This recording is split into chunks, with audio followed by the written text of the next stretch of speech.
చైతన్య శ్రీ గుట్టిపట్టి చంద్రబాబు గారు మంత్రి సరే మర్చిపోలేదు. రొటీన్ రొటీన్ ఆయనకి పవర్లు గిట్టావు కానీ తప్పదు పౌరంగా మన నియోజకవర్గ అభ్యర్థిగా 5 మంది నిరుద్యోగులు ఉద్యోగాలు ఇప్పిస్తానని 4 మాటలు మాట్లాడమని సాటి నిరుద్యోగిగా మంత్రి కేశవ గారిని కోరుకుంటున్నాను. రొటీన్ రొటీన్ అందులో రొటీన్గా మాట్లాడడం నాకు నచ్చదు. కానీ వెరైటీగా నేనేం చెప్పాలనుకుంటున్నానో నీకు తెలుసా? తెలుసా నేనేం చెప్పాలనుకుంటున్నానో తెలుసా? తెలియని వాళ్ళతో ఏంటి మాటలు? జై హింద్ సార్ ఇలా తెలుసా సార్ ఇట్టమంటావా? సార్ జనం చెప్తారు మాట్లాడండి సార్ ప్లీజ్. ఇప్పుడైనా కరెక్ట్గా చెప్పండి, నేనేం చెప్పబోతున్నానో తెలుసా? తెలుసు తెలుసు తెలిసిన వాళ్ళతో ఏంటి మాటలు?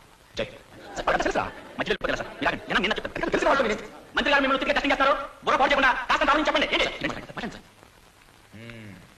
ఇదే మీ క్లాస్ ఛాన్స్, ఇప్పుడైనా కరెక్ట్ సమాధానం చెప్పండి. నేనేం చెప్పాలనుకున్నానో మీకు తెలుసా? ఇది ఇది ఇది వెరైటీ. ఇప్పుడు నా టైం వేస్ట్ చేయకుండా తెలిసిన వాళ్ళు తెలియని వాళ్ళకి చెప్పండి.